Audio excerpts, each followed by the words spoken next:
വെഞ്ഞാറമൂട് കൂട്ടക്കൊലപാതക കേസിൽ പ്രതി അഫാൻ കുറ്റം സമ്മതിച്ചു. പോലീസിന് തെളിവുകളും കിട്ടി.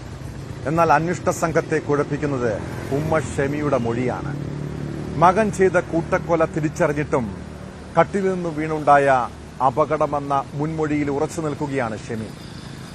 മകനെ സംരക്ഷിക്കാനുള്ള ഒരമ്മയുടെ ശ്രമമായി മാത്രം അതിനെ കണ്ടാൽ മതി.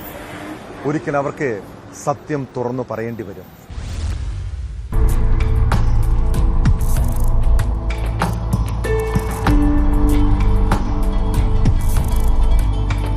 പിതാവിന്റെ ഉമ്മയെ കൊലപ്പെടുത്തിയ പാങ്ങോട്ടെ വീട്ടിലും പിതാവിന്റെ സഹോദരനെയും അദ്ദേഹത്തിന്റെ ഭാര്യയെയും കൊലപ്പെടുത്തിയ വീട്ടിലും നേരത്തെ തെളിവെടുപ്പ് പൂർത്തിയാക്കിയിരുന്നു. അനുജനെയും കാമുകയെയും കൊലപ്പെടുത്തുകയും അമ്മയെ ഗുരുതരമായി പരിക്കേൽപ്പിക്കുകയും ചെയ്ത പ്രതിയുടെ സ്വന്തം വീട്ടിലാണ് തെളിവെടുപ്പ് പൂർത്തിയാക്കാനുള്ളത്. ഇതിനകം തന്നെ പ്രതി അഫാൻ കുറ്റസമ്മതമൊഴി നൽകിയിട്ടുണ്ട്. മൂന്നാം ഘട്ട തെളിവെടുപ്പ് പൂർത്തിയായാൽ കുറ്റപത്രം തയ്യാറാക്കി കോടതിയിൽ സമർപ്പിക്കുന്ന നടപടികളിലേക്ക് അന്വേഷണ സംഘം നീങ്ങും. 90 ദിവസത്തിനുള്ളിൽ കുറ്റപത്രം സമർപ്പിക്കാനാണ് അന്വേഷണ സംഘം ഒരുങ്ങുന്നത്.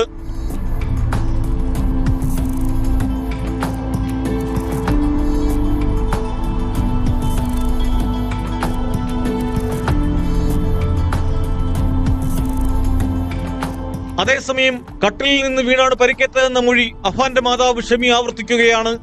എന്നാൽ കേസിന്റെ പുരോഗതിയെ ഇത് കാര്യമായി ബാധിക്കില്ലെന്ന് അന്വേഷണ സംഘം വിലയിരുത്തുന്നു.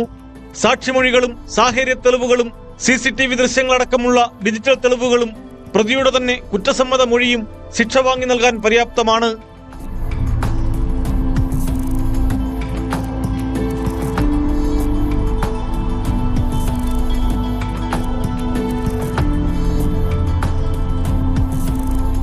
ന്യൂസ് 18 തിരുവനന്തപുരം.